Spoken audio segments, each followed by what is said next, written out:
So Chill Out Scooby-Doo has Shaggy and Scooby go to the Himalayas and the Abominable Snowman attacks them.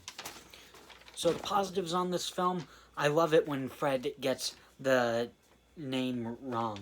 Like the Abdominal Snowman, the Subliminal Snowman, the Adorable Snowman.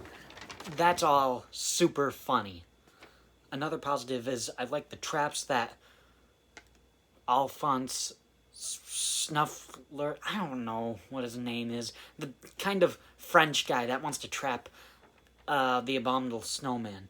I like it when he sets up the traps and they're used for that chase song, which is another positive in the film. The songs, like You Better Run and Off the Tracks, those are fun for the movie. Like I always say, the songs always enhance the movie. They make it a little more fun for the movie. And another positive is Del Chilman from Loch Ness Monster is back in this movie, and he's fun to have in it. And it kind of makes sense because in that one he was looking for the Loch Ness Monster, and in this one he's looking for the Abominable Snowman. And Casey Kasem, who voices Shaggy in this, doing his radio voice is kind of a funny in-joke because he was a disc jockey, so that's kind of fun to listen to. And Shaggy reading the thermometer in front of the monster is funny. Oh, it's chilly, you better wear some mittens out. Oh no!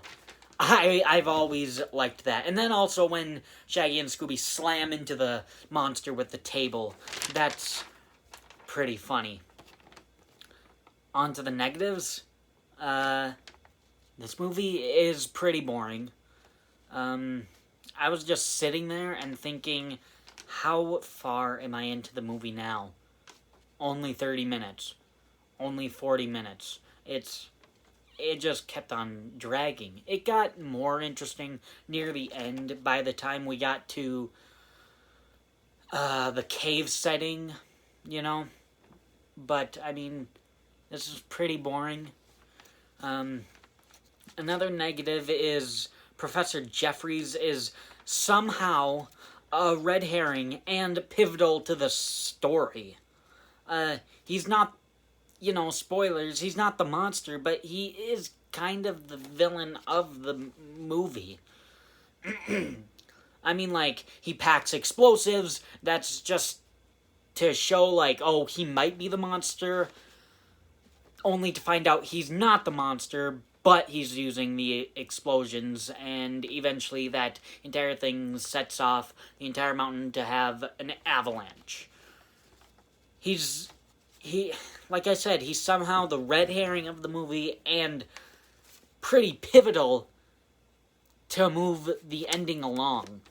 And another positive is they bring in a fantasy element with the Shangri-La place, where you live forever, but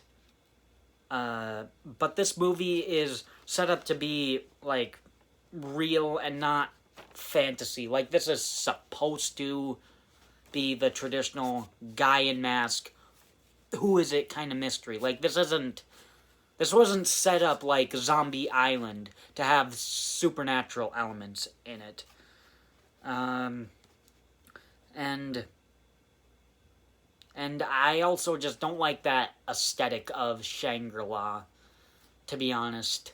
Because I really only liked the snow aesthetic, the Himalayas, and I also do like the cavern aesthetic, but I just don't like the Shangri-La aesthetic for it. And then my last negative is when Shaggy talks bad about the paintings, like the God of Bad Breath, and this guy had a bad hair day. It's really... I know this is just a kid's film and whatnot, but, it's just so stupid that he doesn't notice that last paint painting he talks to is just the abominable snowman. It's meant to be funny, but it's just really stupid. And that's the end of the review. This movie is really bland. There are some things I enjoy, but this is pretty bland. I can have fun watching it, but this would be like somewhere in the middle out of.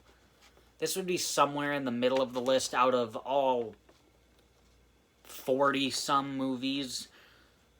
It doesn't do anything wrong, but it doesn't do anything that memorable either. It's just in the middle kind of blandness. So,